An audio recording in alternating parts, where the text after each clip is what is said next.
A graça e a paz do Senhor Jesus. É um prazer estar com os amados irmãos hoje em mais um culto da família, o último deste ano. Estou eu aqui com a Jéssica, com a Laura, e está vindo outra filha, né? Para quem não sabe, é a Catarina, vai ser o nome dela, Ana Catarina, tá bom? Está chegando mais uma. E Deus nos abençoou. E graças a Deus, esse fim de ano é um fim de ano de bênçãos para as nossas vidas. E estamos felizes, celebrando a Deus este momento especial. Hoje, como é um culto que está destinado a falar sobre perfeição, sem delongas, então, eu convido a todos para abrirem suas Bíblias, num texto que nós escolhemos para esta meditação nesta noite. Se encontra no Evangelho de Mateus. Eu não quero tomar tanto tempo, mas peço a sua atenção para a meditação que estaremos trazendo nesta noite. Mateus capítulo 5, nós vamos ler alguns versículos desse texto. Ele é um texto longo, mas eu quero apenas selecionar alguns versículos. Mateus capítulo 5, do versículo 17 até o versículo 20, e depois, Mateus capítulo 5, do versículo 13 ao 16, depois o versículo 20, e depois apenas o versículo 48. Mateus capítulo 5, do versículo 13 ao 16, apenas o versículo 20, e depois nós saltamos lá para o versículo 48. O texto bíblico diz assim: vocês são o sal da terra. Ora, se o sal vier a ser insípido, como lhe restaurar o sabor? Para nada mais presta, senão para, lançado fora, ser pisado pelos homens. Vocês são a luz do mundo.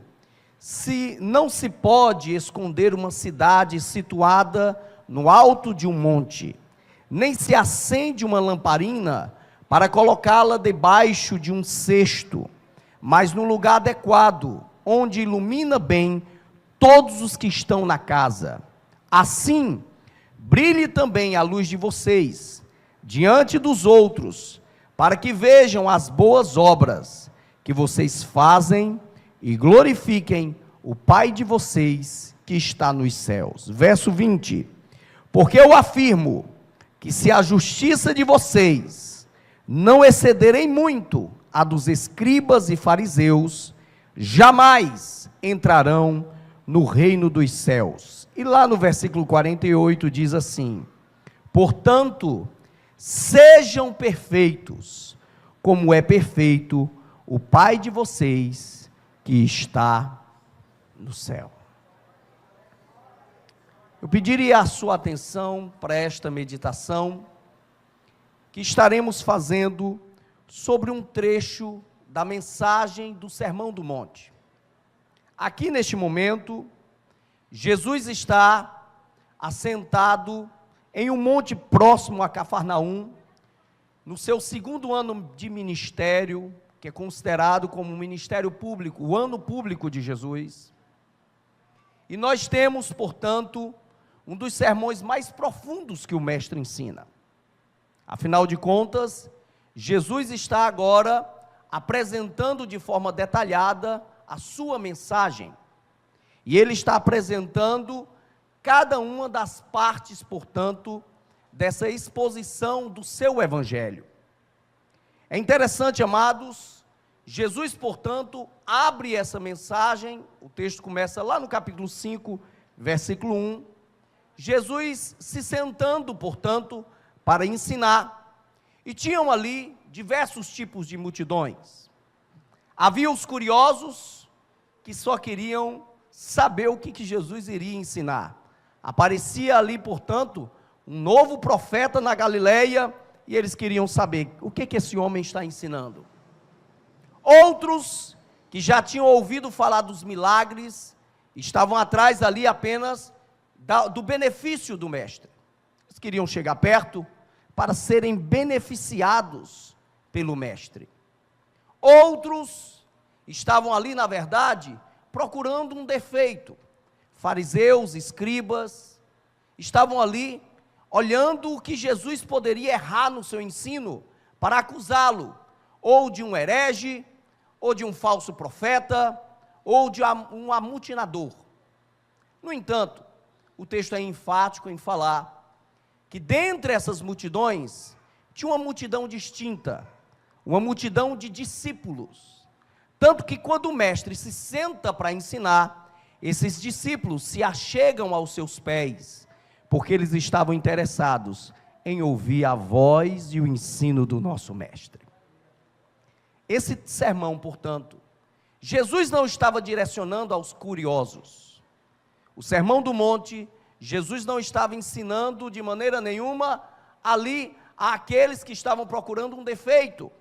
E nem mesmo ele se preocupa a falar para aqueles que queriam apenas o benefício. O Sermão do Monte inteiro, Jesus está direcionando apenas aos seus discípulos. Por isso que a mensagem do Sermão do Monte não é para ímpio, não é para o mundo, essa mensagem é para mim e é para você.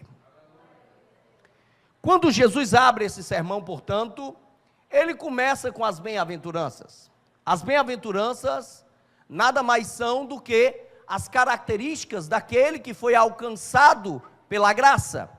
O termo bem-aventurança vem a estar atrelado à bênção. O termo bem-aventurança, melhor traduzido, Macarios, do grego, significa abençoado, porque Jesus não inicia seu sermão tentando mostrar ali regras para eu ser feliz, para eu ser bem-aventurado. Jesus está ensinando, na verdade, que aquele que foi abençoado é humilde de coração, que aquele que foi abençoado chora, que aquele que foi abençoado, ele tem sede e fome de justiça. Assim, as 8 características que ele abre o sermão apresentando, portanto, as bem-aventuranças, nada mais são do que as qualidades espirituais daquele que foi alcançado pela graça. Mas, pastor, legal, o senhor está abrindo, falando aí do Sermão do Monte, e o que isso tem a ver com a família? A partir, portanto, dessa introdução que Jesus faz das bem-aventuranças, é importante elucidar para onde Jesus dirige o seu sermão. Depois dele mostrar daquilo, portanto, que os seus discípulos receberam, que foi a graça divina, e as características que essa graça gera naquele que foi salvo, ele parte para falar agora da influência que o discípulo de Jesus, do exemplo que o discípulo de Jesus deve dar para o mundo. Amados, antes de adentrarmos ao texto, hoje somos 50 milhões no Brasil de evangélicos. Estamos em todas as camadas sociais. Estamos no mundo da política, estamos envolvidos em todas as áreas e profissões, estamos em todos os lugares na nossa nação. Já não somos um pequeno povo, como era dito no passado, um desprezível povo. Pelo contrário, um número grande, portanto, já muito bem visto, inclusive pelos nossos censos. No entanto, eu quero chamar a atenção. Apesar de hoje termos um número expressivo da nação se dizendo evangélica, apesar de estarmos em todas as camadas sociais, é notório por todos nós que a nossa influência tem sido pouca na nossa sociedade. Em vez do Brasil estar melhorando, moralmente falando, estamos vendo uma nação cada vez mais depravada, uma nação cada vez mais perdida, uma nação cada vez mais distante do Senhor. Em vez de estarmos vendo uma mudança verdadeira e digna na sociedade, nas famílias do nosso país, temos visto um alto número de divórcios, temos visto cada vez mais a degradação, e essa degradação tem adentrado aos nossos tempos. Em vez de estarmos vendo a mudança na mentalidade, na ideologia das pessoas, as nossas igrejas têm sido engolidas pelas ideologias do mundo e abraçado cada vez mais as filosofias. Por isso, as nossas famílias estão sendo degradadas cada vez mais. Por isso que nessa noite eu quero chamar a sua atenção. Se eu e você fomos comprados por um alto preço, como foi lido aqui no texto de Hebreus, se o sangue daquele que é o Filho de Deus foi derramado na cruz do Calvário por mim e por você, se fomos abraçados e agraciados realmente pela salvação e vida eterna, se somos bem-aventurados, se somos discípulos de Jesus, é hora de entendermos que eu e você temos que influenciarmos a nossa geração. O crente não é para estar parado, o crente não é para estar escondido. É hora de entendermos que fomos chamados para sermos influência dessa geração. Por isso que o tema desse sermão é a influência do cristão e o seu exemplo para o mundo. E esse texto, portanto, nesse texto que nós lemos, pegando partes dele, vem nos mostrar que o Senhor Jesus, lá no Sermão do Monte, ele faz questão de ensinar a todos nós que somos cristãos, que de forma influente, os nossos atos, a nossa conduta, a nossa vida, deve demonstrar o Evangelho, a essência do Evangelho de Jesus. Mas eu pergunto, temos feito isso? Como podemos então perceber esse ensino aqui nesse texto? Primeiramente, eu quero destacar as duas metáforas que Jesus, portanto, utiliza. Nós podemos então perceber esse ensino dessa influência dos nossos atos, já no uso das analogias de Jesus, das alegorias que ele faz questão de elucidar. Logo agora aqui nos versos 13 a 16, Jesus usa duas metáforas, usando, portanto, dois elementos básicos da sociedade daquela época. Dois elementos domésticos, comuns no mundo daquela época. O primeiro, portanto, sal da terra. O segundo, portanto, luz. Então, Jesus faz questão de elucidar sobre o sal e sobre a luz. E ele olha não para aquela multidão de perdidos, mas para a multidão dos seus discípulos e diz: vós sois o sal da terra. Hoje, podemos ouvir o eco da voz do Senhor, dizendo para mim e para você: vós sois o sal da terra. Por que Jesus usa essa metáfora? O sal, como já disse, era um elemento doméstico comum.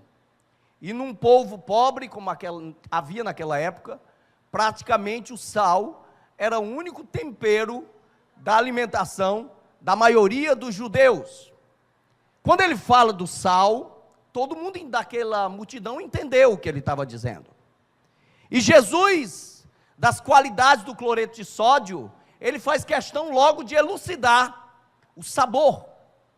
A característica, portanto, do sal, daquele tempero, era de dar sabor para a comida ser saboreada, ser sentida por um sentido, paladar, para que as pessoas pudessem, portanto, não apenas saber que a comida era gostosa, mas sim provar da comida e ver que ela não era insípida. De forma metafórica, Jesus aponta para nós e diz que nós temos que ser o sal da terra. Sabe por quê, amados? Se fomos realmente agraciados por essa ação poderosa da salvação em nossa vida, se somos bem-aventurados, é hora de entendermos que nossa vida, os nossos atos, devem levar o sabor do Evangelho para outras vidas. É hora de pararmos só de teoria. Nossas palavras são belas, mas os nossos atos, às vezes, são insípidos, ou mais, amargos. Quantos não têm negado e se afastado de Jesus pelos discípulos de Jesus? É hora de eu e você entendermos, fomos chamados pelo Mestre para sermos nós o tempero deste mundo. O sabor do Evangelho tem que partir dos nossos atos. Cristo tem que ser refletido em nossas vidas. Sua família é exemplo de quê na sua rua? Sua família é exemplo de quê para sua parentela? Sua casa é exemplo de quê para os outros? É hora de entendermos que a nossa influência é importante. Qual tem sido ela? Quando adentramos detalhadamente esse texto, vemos o cuidado de Jesus de falar de um sal que se torna insípido. Ora, amados, quando eu estou falando de sal aqui, não imagine o nosso refinadinho. Aquele nunca vai deixar de ser salgado. Ele está bem refinado, sem misturas. O sal que Jesus está falando era o sal daquela época, que era trazido do Mar Morto, misturado, portanto, com vários outros elementos. E havia um processo chamado de lixiviação, que era quando, portanto, aqueles elementos permaneciam e pela umidade o cloreto de sódio se dissolvia. Ficava branquinho o pó, mas não tinha mais gosto de sal. Era isso que Jesus estava dizendo. Parecia sal, mas não era sal. E aí Jesus diz, nada mais serve do que ser pisado pelos homens, porque esse pó, que ficava totalmente insípido, não tinha mais gosto de sal, ele era usado apenas para pavimentar ruas, ou até mesmo para ser colocado em declives ou em escadarias, para pessoas não escorregarem. Ao pé da letra, Jesus realmente mostrou que esse pó era usado para ser pisado pelos homens. Olhe para cá. Se nós perdermos o sabor, podemos parecer com igreja, podemos ter jeito de igreja, podemos ter jeito de crente, mas nós não seremos igreja de Jesus. Só serviremos para sermos pisados, cuspidos e motivo de deboche do mundo. Porque se a igreja perde o seu sabor, ela não é igreja. Pode estar dentro de templo, pode ter cantoria, pode ter pregação, mas ela perdeu o sabor de Cristo Jesus. É hora de entendermos que a nossa vida, ela tem que estar cheia da graça de Deus, ela tem que ter o sabor do Espírito Santo, a nossa vida, ela tem que ser diferente. Como tem sido o teu evangelho? Um evangelho de negligência e de descaso? Ah, vou viver a minha vida. Ah, eu vou viver do meu jeito. Eu convido você a entender, você se realmente foi atingido pela graça, você perdeu o seu jeito, agora o seu jeito não é mais seu, na sua vida o seu eu tem que ter morrido, é Jesus de Nazaré que tem que estar brilhando na tua história e na tua conduta. Ele usa o segundo elemento, tenho que correr com o tempo, luz do mundo. É interessante esse segundo elemento, luz do mundo. De sal, Jesus salta agora para algo que não é apreciado pelo paladar, mas é apreciado pelos olhos, pela visão. E quando nós imaginamos esse uso de Jesus, na nossa sociedade hoje que nós temos eletricidade, às vezes nós não valorizamos tanto a importância da luz, só quando falta energia. Mas, imagine numa sociedade daquela época, que não tinham postes, que não tinha iluminação pública.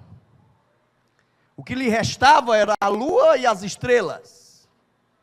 Uma pessoa, no meio do nada, que ela tivesse a sua lamparinazinha acesa, ela serviria como norte, como um destino para muitos andarilhos perdidos daquela época. Quem já foi no interior, que já viu essa cena, a lamparinazinha acesa numa casinha de longe, esse brilho é visto por muita e muita gente.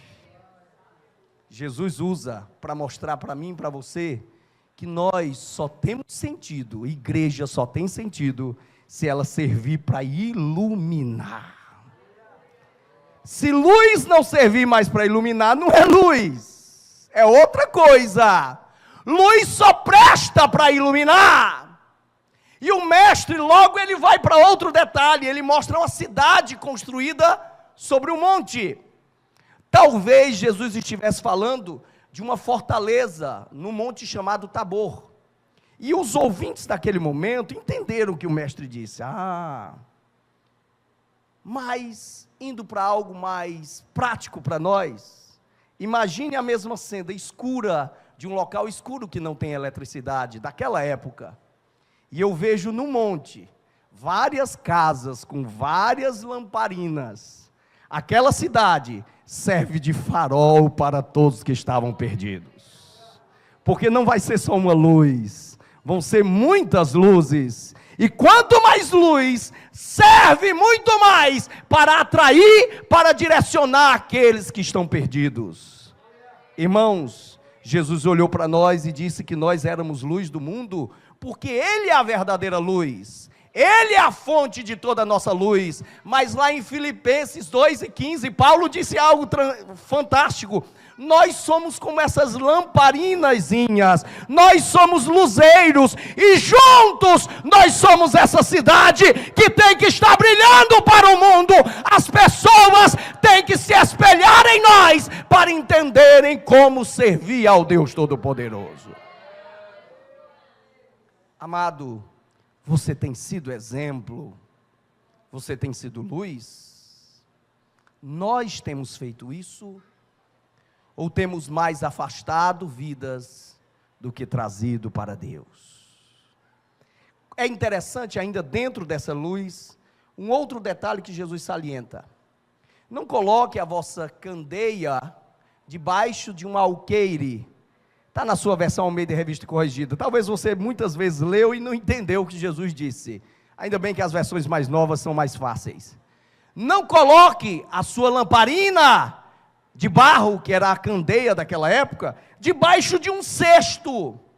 Por quê? Porque essa luz não vai ser vista. Ela vai estar oculta. Ninguém vai ver. Antes, coloque a vossa candeia no velador, porque assim ela iluminará toda a casa. Quando eu estou dizendo aqui, irmãos, para nós brilharmos, peço a sua atenção. Não é procurarmos aplausos pelo que fazemos. Não é procurarmos estarmos com os holofotes sobre nós. Não é isso que o texto está dizendo. O texto vai se autoexplicar. Não é procurarmos, de alguma forma, nos sobrepormos sobre os demais. Não é isso que o texto está dizendo. Essa ideia de brilhar não é o ser melhor do que os outros, é o me exibir. Não é isso não. Pelo contrário, é as minhas obras, elas poderem ser referência para outras vidas. Pare de estar escondido no teu cesto. Saia da tua vida de preguiça. Saia da tua vida de individualismo egoísta. É hora de você entender, você ainda está vivo para ser testemunha de Jesus de Nazaré. A bênção não é só tua, você que tem que ser bênção para os outros. A tua casa tem que ser farol para outras vidas. É isso que Jesus está dizendo. Quando nós somos confrontados por essa palavra, nós nos perguntamos: será que não estamos perdendo tempo demais só com as nossas coisas? Estamos olhando só para o nosso umbigo? Estamos preocupados apenas com nossos afazeres de cada dia? Não fazem assim também os gentios? Não fazem assim aqueles que são do mundo? Não fazem assim as pessoas de bem desse mundo que estão indo para o inferno? Não fazem assim essas pessoas? Se for assim, se estamos iguais a eles, nós não somos sal da terra e luz do mundo. Mas se queremos ser discípulos de Jesus, nós temos que ser diferentes. É hora de ser diferente, irmão. É hora de voltar a orar pelas madrugadas. É hora de amar mais o seu próximo. É hora de devotar o seu tempo para Deus. É hora de sacrificar-se mais por esta obra. É hora de abraçar o reino de Deus. É hora de justiça e de bondade estar na tua vida. Eu tenho pouco tempo. Um segundo detalhe que o texto vem nos colocar, para nós entendermos essa influência que devemos ter, é no verso 20. Eu não vou explicar o 17, 18 e 19, mas um segundo detalhe, além das analogias usadas por Jesus, Jesus apresenta uma justiça que ele requer que nós vivamos. No verso 20, ele faz questão de elucidar que, olha de novo, eu vou ler com vocês, porque eu afirmo, se a justiça de vocês não exceder em muito a dos escribas e fariseus, jamais entrarão no reino dos céus.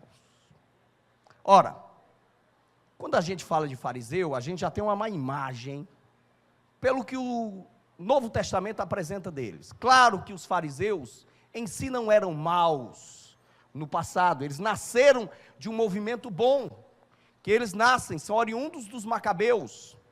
No entanto, aquela geração de fariseus era uma geração perversa, era uma geração que Jesus denomina de sepulcro caiado, Jesus chama de raça de víboras, de filhos do diabo, é só esses adjetivos que o nosso mestre dá para eles. No entanto, olhe para cá, quem eram os fariseus? Se nós fôssemos tentar fazer aqui uma ligação, uma aplicação, fariseu era o pessoal que estava todo dia na igreja naquele tempo. Eles estavam todos os dias no templo. Oravam muito, eram homens de oração. Eram de jejum, era um pessoal que jejuava de verdade. Liam a Bíblia, sabia de cabo a rabo. Eram homens de ação social, visitavam viúvas, órfãos e ajudavam. Eram discipuladores, visitavam e ensinavam. Bem, pastor, isso aí é um crente perfeito. Jesus chamou de raça de víboras e de sepulcros caiados. E agora, pastor, você colocou a gente numa saia justa. E agora, o que é para ser? O grande defeito dos fariseus é porque eles estavam preocupados apenas em fazer. E esqueceram de que Deus não olha apenas o que fazemos. Deus olha como fazemos e qual a intenção que estamos fazendo. Se nós, amém, se nós não entendermos isso daqui, eu peço a sua atenção, você que está me ouvindo, se nós não entendermos o que eu estou dizendo aqui, nós não entenderemos jamais a essência do Evangelho. Porque não adianta fazer muito. Deus não está preocupado com apenas você fazer muito. Jesus vem de um extremo que é o descaso, e ele vai para outro extremo agora, que é a vaidade, o radicalismo, e também as pessoas que estão muitas vezes imersas numa religiosidade cega. Olhe para cá, não adianta sua oração, não adianta seu jejum, não adianta sua evangelização, não adianta sua pregação no púlpito, não adianta seu paletó, sua roupa longa, não adianta nada disso, se o teu coração não tem a intenção de dar a glória somente para Deus. Deus não quer obras apenas em quantidade, Deus quer obra em profundidade. Como você tem feito a obra do Senhor? Como tem sido as suas ações? É para a sua vaidade pessoal, para exibir no Instagram, no Facebook, é para dizer que é melhor do que o outro, é para brigar por departamentos na igreja, é para autopromoção, é para vanglória, é para nome e fama, ou você tem feito somente para a glória de Deus? O fariseu era o primeiro que apontava o erro. Pare de jogar pedra no seu irmão, ele está precisando, em vez de pedrada, de chute de coice, ele está precisando da sua mão amiga. Pare de ser o fuxiqueiro da igreja, sabe do problema, espalha para todo mundo. É hora de você entender, se seu irmão está em pecado, procure o seu irmão para adverti-lo. É hora de entendermos que a essência do evangelho se resume no amor. Nisto, vocês serão conhecidos como os meus discípulos, se amardes uns aos outros, como eu vos amei. Sabe como foi que Cristo nos amou? Nós éramos inimigos dele, nós éramos perdidos, nós éramos totalmente voltados ao caminho da perdição, estávamos mortos em nossos delitos e pecados, mas Ele nos amou, desceu dos céus e da sua glória, se despiu de tudo que Ele era, se fez homem igual a mim e a você, subiu numa cruz por nós que éramos inimigos, e nos fez filhos de Deus. Comece a amar o seu irmão, senão você estará no evangelho de fariseus. Eu não quero convidar você para o evangelho de fariseus, porque naquele dia muitos chegarão dizendo: Senhor, eu fiz, eu expulsei demônios, eu orei por enfermos, eles foram curados, eu, Senhor, profetizei, a voz do Senhor será: apartai-vos de mim, malditos, porque eu nunca vos conheci. Eu convido você a descer do seu pedestal, do que você tinha na sua mente. Se dispa da tua vaidade pessoal. Todos nós, aqui a palavra para todos, é Jesus batendo em nós. Se dispa da sua vaidade pessoal e se coloque aos pés do mestre, porque ele requer mais de você, e ele requer com santidade, profundidade e verdade. É hora de sermos discípulos autênticos de Jesus de Nazaré. E para que a gente encerre, me deram até 8 horas aqui, então tenho mais tempo. Como nós entendermos essa justiça que Jesus quer que nós vivamos? E aí, fazendo uma síntese, portanto, dos demais versículos que nós temos no texto, nós vamos ver Jesus nos explicando essa justiça, quando Ele vai nos fazer compreender de forma espiritual os mandamentos da lei do Senhor. Jesus mesmo diz: eu não vim derrubar a lei, eu vim cumpri-la. Realmente, toda aquela questão ritualística da lei caiu por terra. Não é necessário mais aquilo para sermos salvos. A lei também não pode mais nos condenar. No entanto, a lei nos serve como padrão de vida, como modelo de como devemos agir. A lei ainda nos serve sim como referência, e através da lei do Senhor, nós entendemos o padrão moral que o crente deve ter. Só que Jesus, Ele faz uma releitura da lei de forma muito mais profunda. Ele mesmo diz, do verso 17 ao 19, do verso 21 ao 26, ele mostra, portanto, Jesus faz questão de tentar explicar essa justiça que é sede de fariseus, quando ele começa mostrando, portanto, um dos mandamentos mais chamativos para qualquer código legal, que é o seguinte: o homicídio. E Jesus diz: vocês ouviram falar, não matarás. Só que ele vai mais além. Ele diz: eu, porém, vos digo, se você se irá com seu irmão, de forma, sem nenhum motivo, você já é réu de juízo. Se você disser para o seu irmão, raca, você já é réu do fogo do inferno. Pastor, o que é isso que Cristo quis dizer? É bem simples, irmão. Não é de fora para dentro, é de dentro para fora. Ninguém mata alguém se não estiver guardando ou cogitando esse mal dentro de si. Essa fúria desenfreada, que é obra da carne, ela é procedente da nossa carnalidade, da nossa natureza pecaminosa. Jesus está querendo dizer: pare de querer só não fazer, corte o mal pela raiz. Eu e você temos que vigiar para não estarmos irados uns com os outros. Eu e você devemos entender que crente não é para estar guardando mágoa do outro, crente não é para estar ressentido, crente não é quando está de briguinha. Pare de rabisaca, é hora de você entender que a vida de crente é de amor, de perdão e de essência real do Evangelho. O texto é isso que nos fala. O raca era uma palavra pejorativa, em algumas versões tolo, louco. Era uma forma de eu destruir meu irmão. Eu podia não matar ele fisicamente, mas eu destruía ele com os meus lábios. Tem crente que não mata ninguém, mas destruiu tantas vidas espirituais por causa dos seus lábios, porque a sua língua é pior do que a de serpente. Eu quero chamar a sua atenção. Trave essa língua, coma ela, porque é melhor entrar no céu completo do que perdendo uma parte. É muito melhor ter uma vida digna diante do teu Deus. Quantos homicidas nós não temos no nosso meio?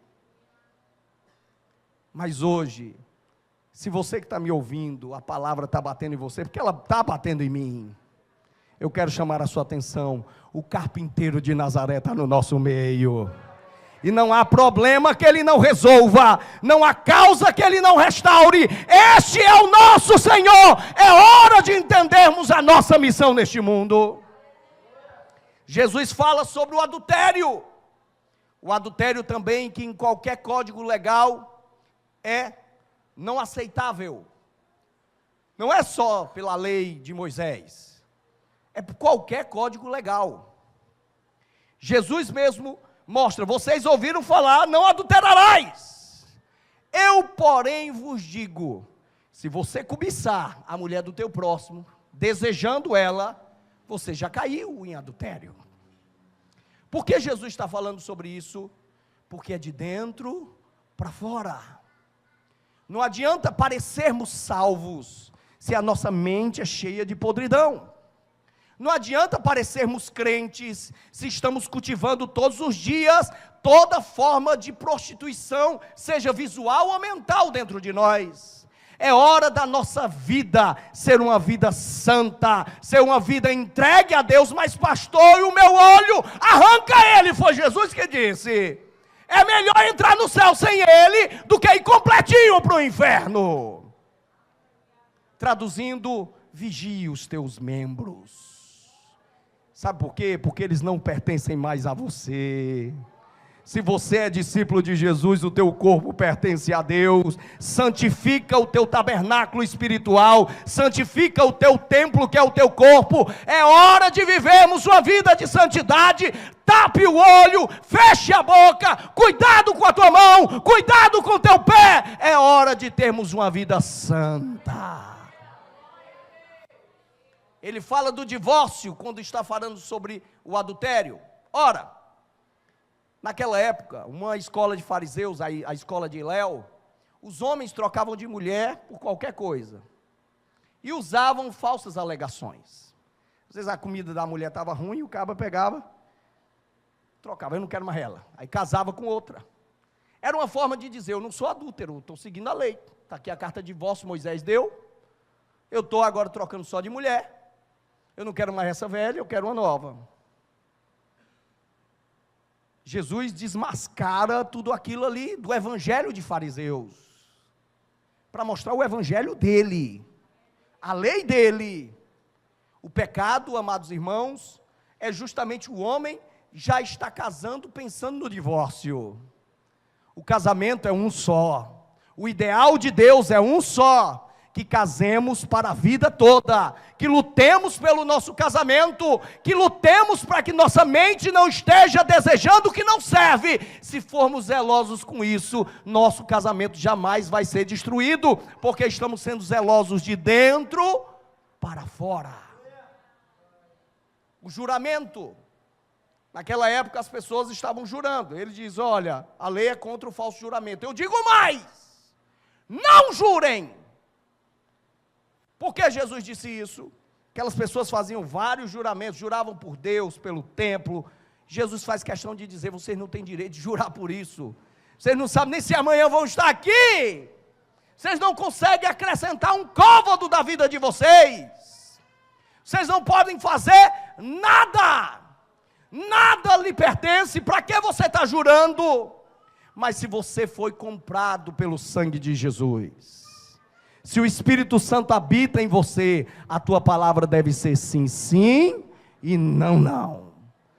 É hora de crente ser conhecido como honesto de novo. É hora de essa pecha de velhaco sair do meio de nós. É hora da mentira ser expurgada do nosso meio. Nós não somos filhos da mentira, nós somos filhos daquele que é a verdade.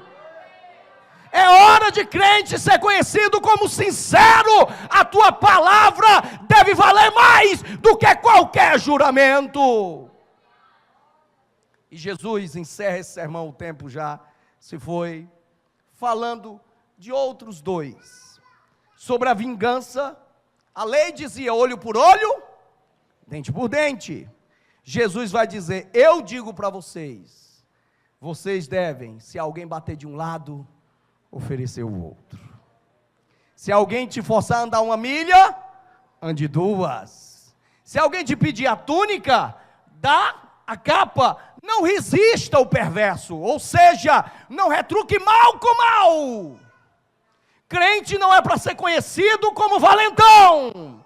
Crente não é para ser conhecido como barraqueiro. Crente é para ser conhecido como pacificador. Eu e você não devemos retribuir mal com mal, mas é mal com bem. Mas pastor, fulano de tal faz isso, deixe fulano de tal indo para o inferno, não vá você com ele. É hora de vida santa com Deus. Retribua o mal com o bem. Isso é perdão. Irmão, você tem algo contra alguém? Lá atrás, quando Jesus fala do homicídio, ele disse que se você quer adorar a Deus, mas tem alguém que tem algo contra você, olha como a Bíblia diz, não é alguém que fez um mal, apenas o mal contra você, é se ela se sente mal com você, não é se você fez um mal para ela, é se ela até fez um mal com você, ela pode ser o agressor. Vai primeiro, se reconcilia com ele, e depois você volta e apresenta a tua oferta a Deus. Adoração não é de lábios. Adoração não é meramente aqui de lábios. Adoração não é apenas no coletivo. Adoração não é apenas emocional. Adoração é essa entrega, esse sacrifício de corpo, alma e espírito para Deus. E ele encerra falando, verso 43 a 48, sobre o tratamento aos inimigos.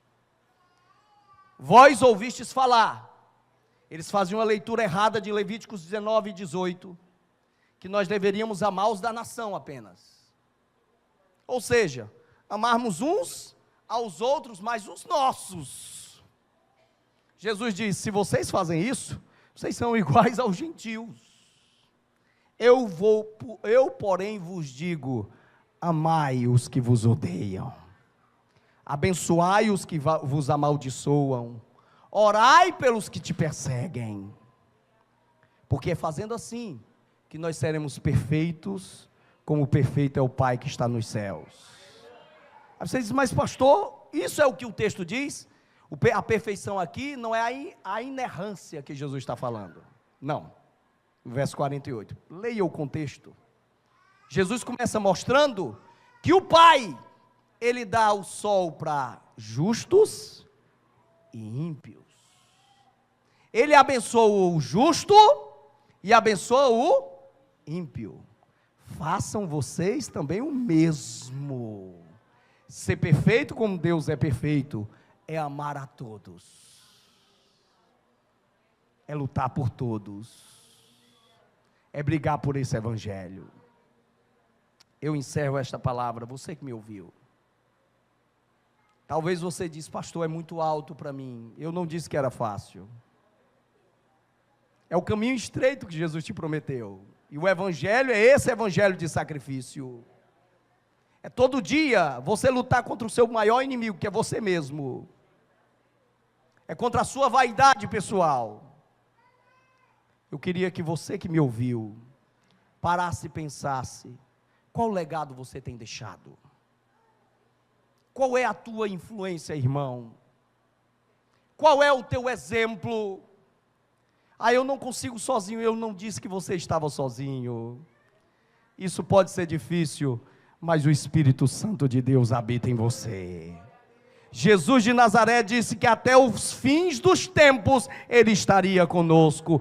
Pare de ser medroso, é hora de dizer, eu posso fazer mais para Deus.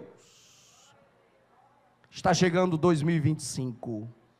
O que você fez nesse ano de diferente para o teu Deus? Está continuando a mesma vida? Está continuando com o mesmo caráter? Hoje eu te convido, você que está me ouvindo, é hora de fazer mais para o teu Deus. Está em um ano novo, vamos ter obras novas. É hora de brilharmos para este mundo.